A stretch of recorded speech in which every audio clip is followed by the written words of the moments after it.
Welcome to our 2000 Catalina 330 MBS. Starting right in the back here, you can see on the far side there, you do get a ladder, so you can get up top to check all your roof seals.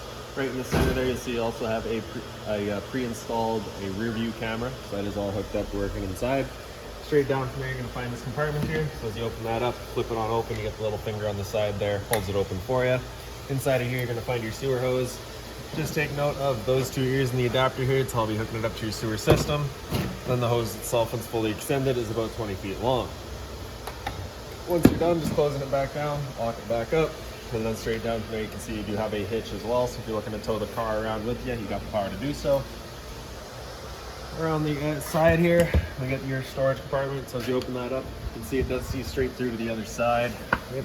You do have the lights in all your storage compartments. They are just run off of the switch inside of the unit. Once you're done, just close it back down, press that latch into place, and then you can lock it with your keys there. The same latches kind of throughout. You're pressing that button, opens it up, and then you can pop it on open. You can see this one here does have the gas strut, holds it open for you. Inside of here, you'll also find your sewer and your water system.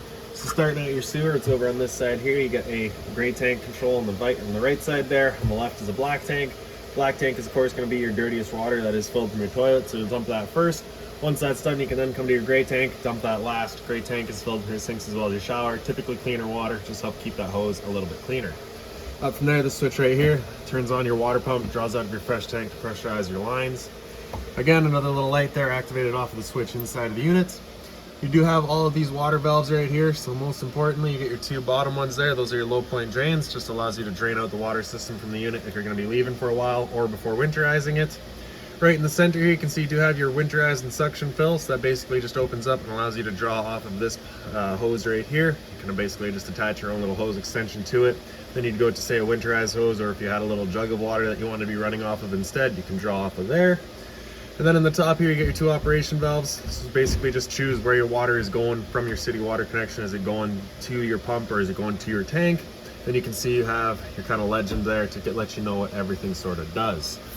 Also, a previous note from the previous owner, you've got, to fill your tank from the jugs. So drawing off of this guy here to fill up your freshwater tank, that would be your valve orientation. Then on the side there, you can see it takes approximately 20 minutes to fill the freshwater tank.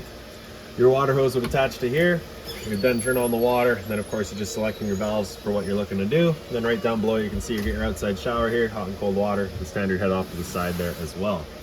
Right in the back there's a little portal, basically unscrews from the back side of the unit. Same thing up front here.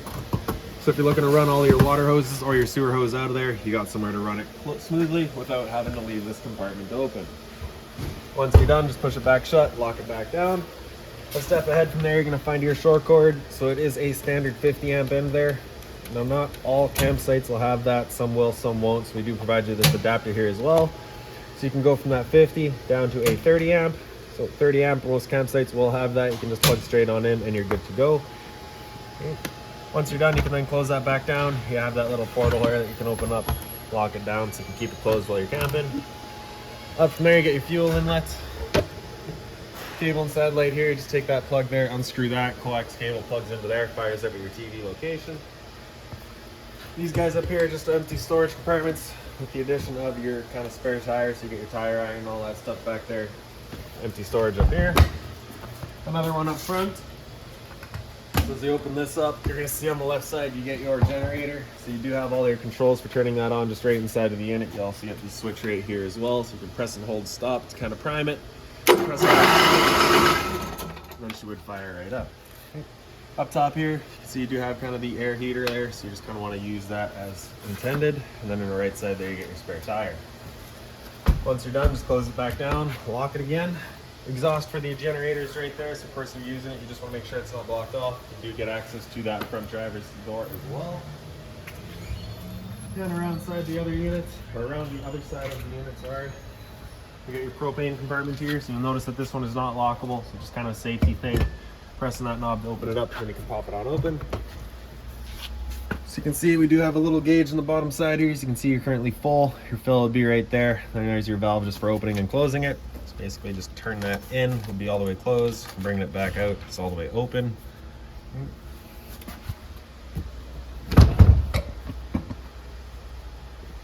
Towards the back, you get a G5 protected outlet here. Resets just inside of the unit. Right beside that, you get your hot water tank. Just gonna line that keyway up there, and then you can pop it on open.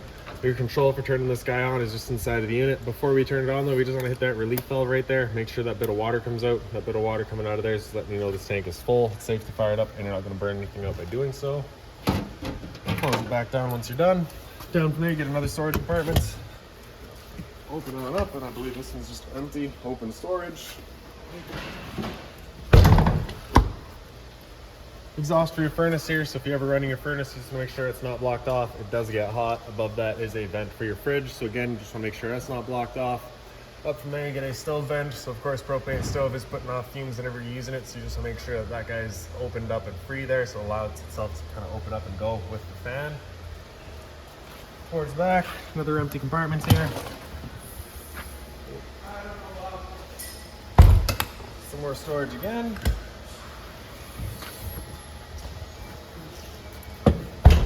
And then just the other end of that back compartment. And there you have it. So now we'll make our way inside of the unit.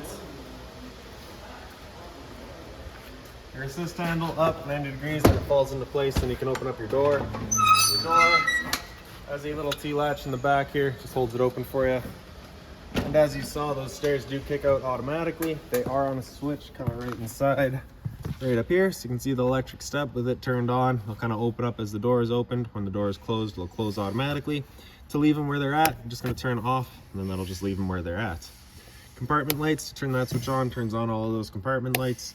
Entry light would do your little patio light out. Sorry, it does a little light, I believe right outside actually, yeah. The patio light does this little guy right down here. Generator control, it's the same thing as outside. You can press and hold stop to prime it, and then press and hold start to get it going. That's just an hour meter right there. Just help you keep track of service and all that stuff.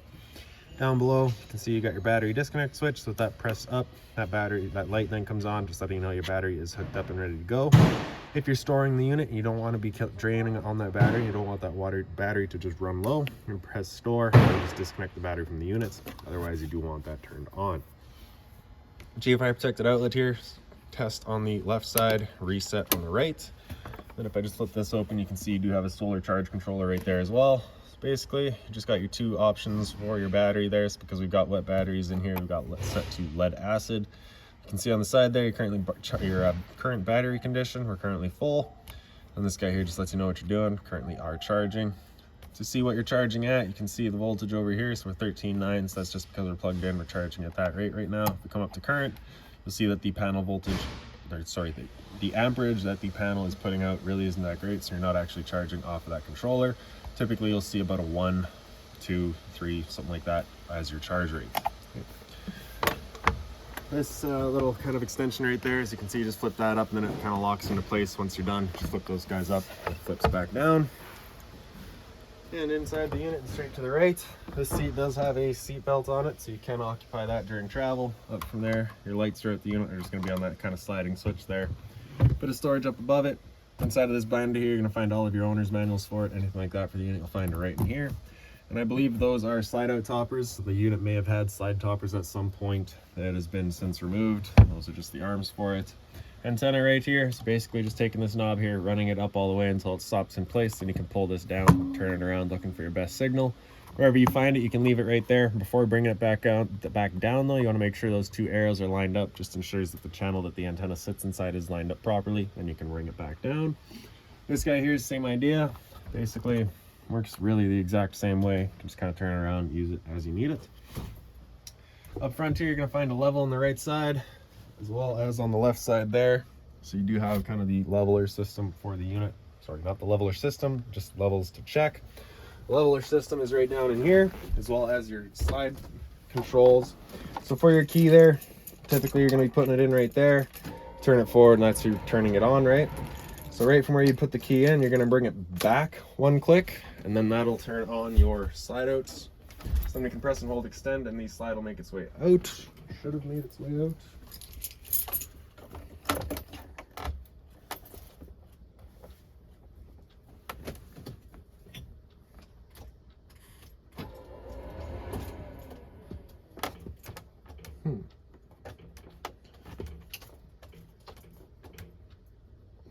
Okay, so we'll have to look into that in a minute here.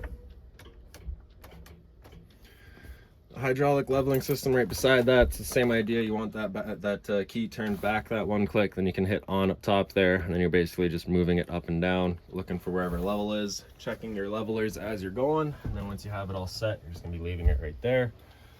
A little bit of storage up top here. This TV here is also on a compartment that kind of undoes, so you have a latch on the bottom here, turn that right around, then you can open it up, flips on open. Once you're done, just letting it close back down and lock it back with the latch there.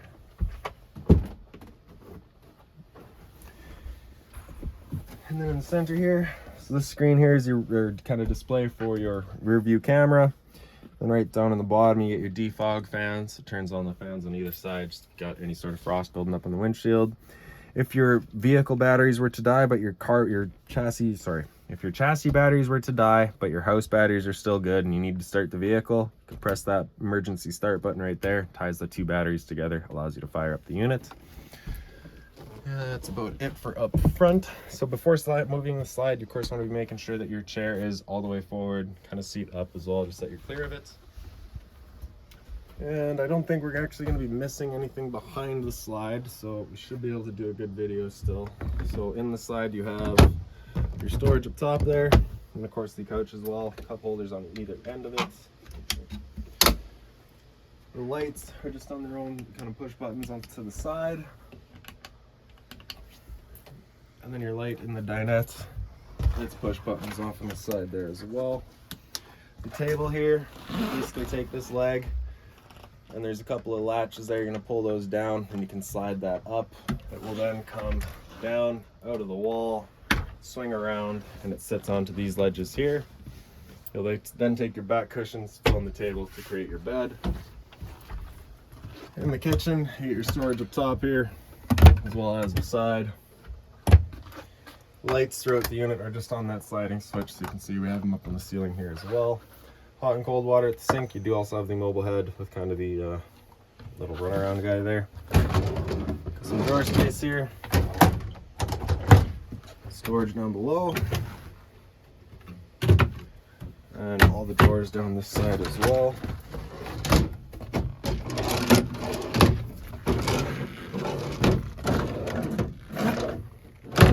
This compartment here, if we open that up from the top, gives you access to your hot water tanks. If you're looking to winterize the unit yourself, just those valves right there, you'll send them opposite of where they currently are. Up top, you get your microwave. It's pretty standard, just like home. Down below that, you get your range vent. You get the light as well as a fan. This is that fan that you want turned on whenever you're using your stove so that you can evacuate your fumes out that vent outside. Bifold cover flips on back. You're gonna grab a lighter, turn the knob over to high, starting with the back ones. You can see she then fires right up.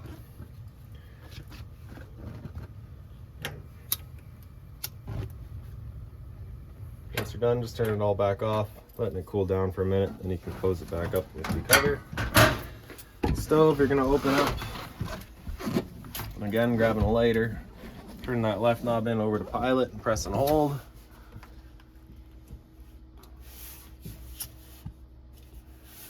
Then you can see that pilot light gets going in there. Once you get it going, you just want to hold that knob in for another couple of seconds, and you can release. The flame will then hold itself. Turn up to your desired temperature, and again, just pressing in on that knob.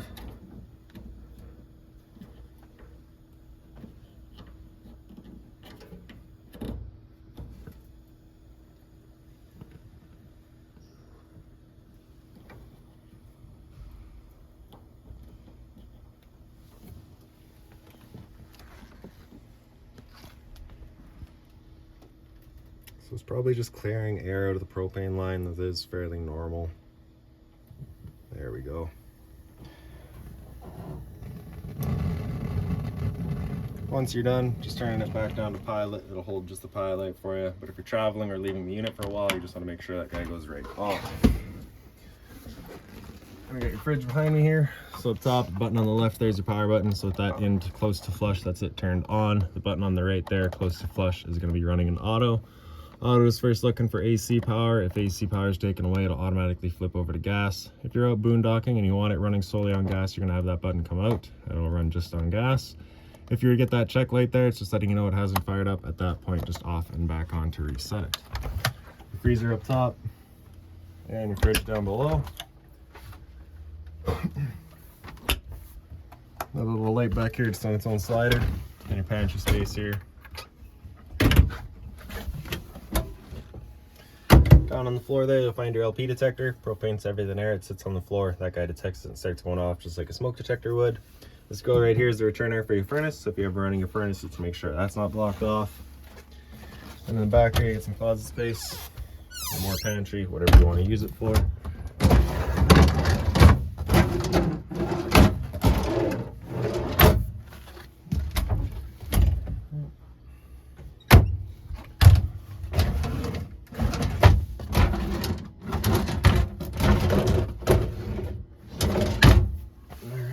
And then in the back bedroom here, the light switch is over on the left there. Straight up from there, you're going to find a cable and satellite outlet as well as power outlets for a TV. On this side here, you get ACO detector up on the wall there. So carbon monoxide, of course, detects it and then starts going off. This is going to be your rear air conditioner control. So you can see you do have cool there. So it turns on this back air conditioner here. So with that air conditioner going, it is just moving all of its air through its ducts. Simple as that. Fan speed, typically you're just going to leave that in auto, unless of course you're just looking to remove some air. Then you can select your high or low fan just based on whatever you're trying to do. You can also bring it down into off and then down into furnace, select the temperature. It'll turn off the air conditioner, turn on the furnace. You do have another thermostat just like this one here that we can't quite see because of that slide right now, but I will show you where it is. Once you're done, just back to off, and that'll turn everything off. Straight down from there, you get your converter. Pops on open, you get all of your breakers in the middle here. Whenever a breaker breaks, it sits in the center, so just turn it off and then back on to reset it. And then we got all your fuses right there as well. Down below that is another couple of fuses. It's basically just resets the same way. Again, if you're looking to winterize the unit yourself, if you pick up the bed here, you will find your water pump kind of on this right side here.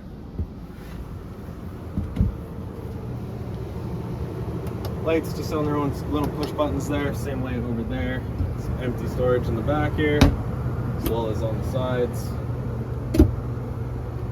And now we'll go into the bathroom. So your light switch in here is right by the outlet there. Same geofire protected outlet, test on the left, reset in the center. There we go. Toilet here flips on open when you get your flusher front and center. You do have to be having the water running through that flusher before that bidet will work.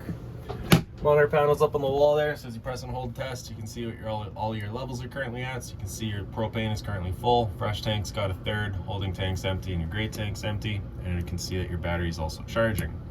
Your water pump's right in the middle here. You turn that button on, turns on the water pump, drawing it up your fish tank to pressurize your lines. Turning on your hot water tank is that switch there. You just turn that on, you get that light there letting you know it will fire up. If there ever is an issue with it, that light's gonna go out. At that point, just turn it off and back on to reset it. Medicine cabinets here, hot and cold water at the sink, a little bit of storage down below it. And then behind me, you get your shower. Standard hot and cold water with the standard head. And lastly, right above my head is your roof vent. Just turn that knob to open it up. Back edge, you get that knob there, sorry, that button, turns on the fan, and simple as that.